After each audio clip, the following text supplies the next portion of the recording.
शुणु प्रथम होचंदी पुरुष अवतार,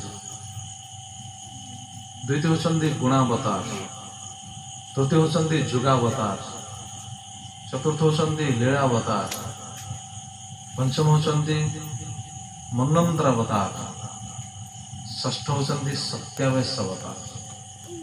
मन रही लगा मन रही लगा शुणी जाओ पुणी कही प्रथम होचंदी पुरुष अवतार। पुरुष अवतार माने भगवान निजे निजको तीन पुरुष रूप अवतरित होता माने विभक्त कर पुरुष अवतार। से पुरुष अवतार नाम रही प्रथम पुरुष अवतार, द्वितीय पुरुष अवतार, तृतीय पुरुष अवतार।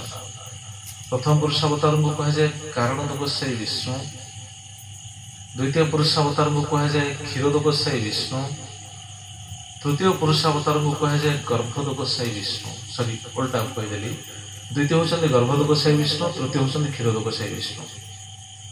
कारण गोसाई विष्णु, गर्भद गोसाई विष्णु, क्षीरोद गोसाई विष्णु, ये पुरुष अवतार, तीन पुरुष अवतार। भगवान कृष्ण ये तीन पुरुष अवतार।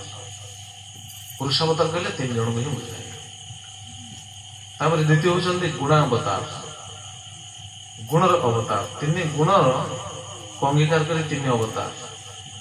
गुणावतार गुण के जन गुण अच्छी तीन टा गुण कौन? सत्व, रज, तम। तीन गुण को अंगीकार कर भगवान तीन अवतार प्रकट होती। पुणी नाम कौन? गुणावतार माने क्या बुझा जाए जानते? गुणावतार होचंदी आम जो कहते त्रिदेव, ब्रह्मा विष्णु महेश्वर। ये जो तीन अवतार कौन? ब्रह्मा विष्णु महेश्वर ये होचंदी गुणावतार। भगवान श्रीकृष्ण ये गुणावतार माने तीन गुण को अंगीकार करी तीन अवतार। ब्रह्मा रजगुण को अंगीकार करी ब्रह्मा रूप में प्रकट हेले भगवान। सप्तगुण को अंगीकार करी भगवान विष्णु रूप में प्रकट हुआ। क्यों विष्णु? जो गर्भद गोसाई विष्णु। एवं तृतीय होचंदी तम गुण। तम गुण को अंगीकार करी भगवान निजे शिवजी रूप में प्रकट हुआ। तेणु जो तीन गुण को अंगीकार करी भगवान निज को तीन रूप में प्रकाशित करते तेणु गुणावतार। तापर होचंदी जुगावतार।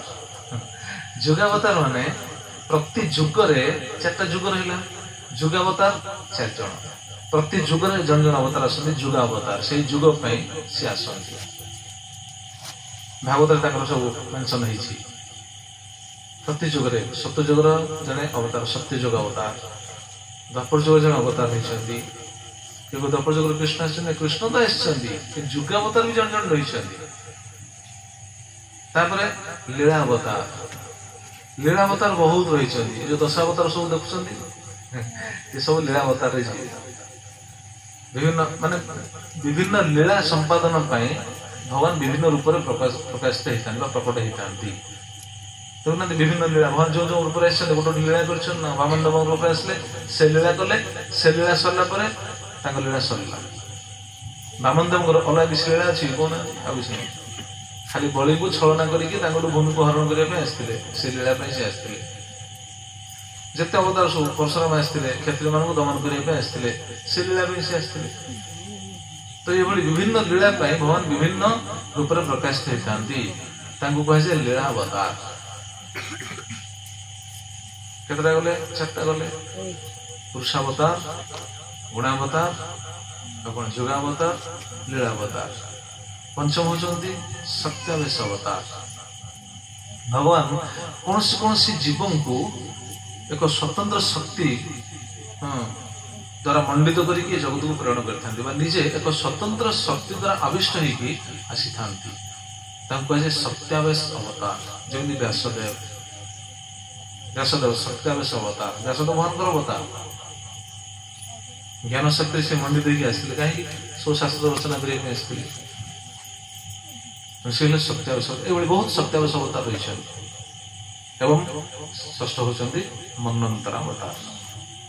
मन्वंतरावतार प्रति मनु समय शासन भितर भगवान गोटे अवतार पर आसती कहे मन्वंतरावतार। अर्थात 71 चतुर्युग भितर ଭଗବାନଙ୍କର ଗୋଟେ ଅବତାର ହୁଏ, ସେ ମନ୍ୱନ୍ତର ଅବତାର ନାମରେ ନାମିତ ହେଇଥାନ୍ତି। ଏଇଭଳି 6 ପ୍ରକାର ଅବତାର।